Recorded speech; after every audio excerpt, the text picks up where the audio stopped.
ఈరోజు తెలంగాణ పాలిసెట్ నిర్వహించడం జరిగింది. తెలంగాణ మొత్తం మీద చాలామంది విద్యార్థులు పాలిసెట్ రాయడం జరిగింది. అయితే బయాలజీకి సంబంధించినటువంటి ప్రశ్నలను సరైన సమాధానాలను ఇప్పుడు మనం చూద్దాం. ఈ బయాలజీ సరిగా అటెంప్ట్ చేసినటువంటి వాళ్ళకి అగ్రికల్చర్ డిపార్ట్మెంట్లో ఆ సెక్టర్కి వెళ్ళడానికి ఉండేటువంటి అవకాశం ఉంది. కాబట్టి బయాలజీకి సంబంధించినటువంటి క్వశ్చన్ ఆన్సర్స్ ఇప్పుడు చూద్దాం మనం.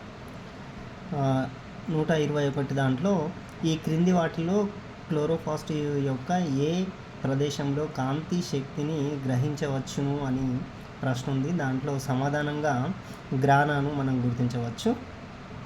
అలాగే 122 దాంట్లో నోటిలో ఆహారం నమలడం వలన ఏర్పడే పదార్థాన్ని ఏమంటారు అనేదానికి సమాధానంగా బోలాస్.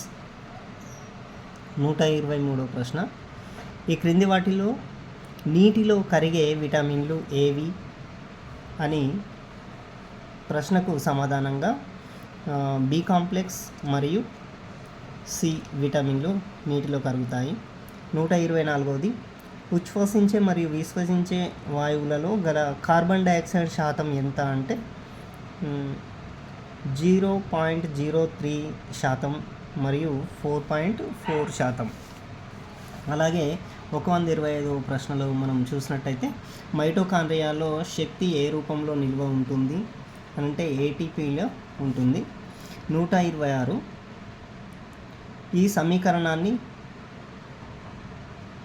సమీకరణం ఏ విధానాన్ని సూచిస్తుంది అనే దానికి మనకు చూసుకున్నట్టయితే కిరణజన్య సంయోగ క్రియలో ఈ సమీకరణం మనం గమనించవచ్చు. ఇక 127 దాంట్లో రక్తస్కందన తర్వాత ఏర్పడే ద్రవాన్ని ఏమంటారు?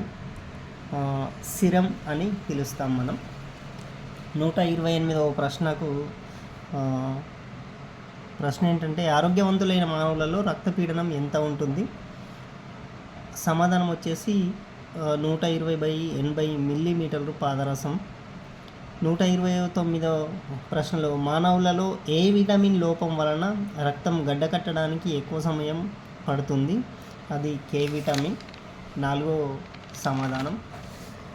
130వ ప్రశ్న సంబంధించి మనం చూసినట్టయితే మొక్క రసాన్ని పీల్చడానికి యాసిడ్ తన తొండాన్ని మొక్కలోని ఏ భాగానికి చొప్పించును? దానికి సరైన సమాధానము పోషక కణజాలం అని. 131 ప్రశ్న, మూత్రపిండం యొక్క అంతర్నిర్మాణంలోని ముదురు రంగు వెలుపలి భాగాన్ని ఏమని పిలుస్తారంటే వల్కలం అని పిలుస్తారు. 132వ ప్రశ్న, బౌమస్ గుళిక గోడలోని ఉపకలం కణజాలంలోని కణాలను ఏమని పిలుస్తామంటే ఫోటోసైడ్ కణాలు. 133వ ప్రశ్న, మూత్రపిండాలు పనిచేయడం ఆగిపోతే శరీరంలో నీరు మరియు వ్యర్థ పదార్థాలు నిండిపోయే దశను ఏమంటారు? ఇది యురేమియా. 134వ ప్రశ్న, నాడీ కణం యొక్క మయాలిన్ తొడుగు ఏ కణాలతో నిర్మితమై ఉన్నది అని అంటే స్వాన్ కణాల చేత నిర్మితమై ఉంటుంది. 135వ ప్రశ్న, మెదడులోని ఏ భాగం వాసనకు సంబంధించిన జ్ఞానాన్ని కలిగి ఉంటుంది అంటే భ్రూణ లంబికలు అనేటువంటి దాన్ని కలిగి ఉంటుంది. 136వ ప్రశ్న, టెస్టోస్టిరాన్ ఏ వినాల గ్రంథి స్రవిస్తుంది అని ఇక్కడ ప్రశ్న ఇవ్వడం జరిగింది. అది ముష్కాలు.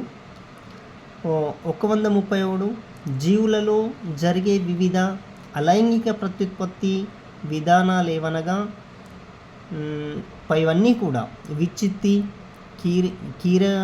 కీరకీభవనం, ముక్కలగుట పైవన్నీ కూడా సమాధానం అని మనం చెప్పవచ్చు. 138వ ప్రశ్న, పెరుగు తయారు కావడానికి ఏ బ్యాక్టీరియా తోడ్పడుతుందంటే లాక్టోబాసిల్లస్.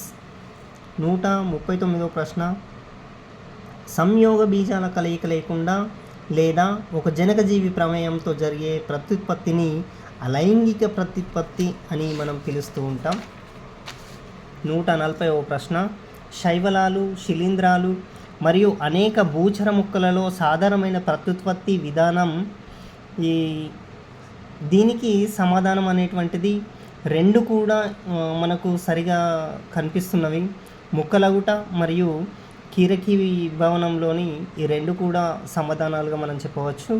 141వ ప్రశ్న, రక్తంలో ఏది తగ్గితే స్థాయిలు తగ్గితే మనకు ఆకలేస్తున్నట్టు అనిపిస్తుంది అని అంటే, గ్లూకోజ్ ఎప్పుడైతే మన లోపల తగ్గిపోతుందో అప్పుడు మనకు ఆకలి వేస్తున్నట్లు అనిపిస్తుంది. 142వ ప్రశ్న, ముందు మెదడులోని డాష్ మరియు వేగస్ నాడి ఆకలి సంకేతాలను మెదడుకు చేరవేయడంలో కీలక పాత్ర పోషిస్తాయి. ఏంటి అంటే ద్వారగోర్ధం. 143వ ప్రశ్న, దగ్గర సంబంధం గల సమూహాలకు చెందిన జీవుల మధ్య గల లక్షణాలలో ఉండే భేదాలను ఏమని అంటారంటే వైవిధ్యాలని చెప్పాలి. 144వ ప్రశ్న, గీగర్ జోహన్ మెండల్ను డాష్ పితామహగా పేర్కొంటారు. వర్గీకరణ శాస్త్రానికి పితామహగా అతన్ని పేర్కోవడం జరుగుతుంది. నెక్స్ట్ 145వ ప్రశ్న,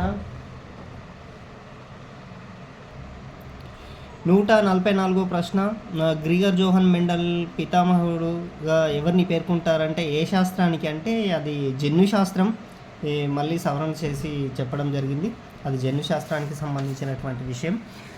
144, మెండల్ ఎన్ని జతల వ్యతిరేక లక్షణాలు గల బఠానీ మొక్కలను తన అధ్యయనంలో కోసం ఎన్నుకున్నాడు అంటే 7 జతల ఎన్నుకోవడం జరిగింది. 146, F1 తరంలో వ్యక్తమయ్యే లక్షణాలను ఏమంటారు? బహిర్గత లక్షణాలు అంటారు.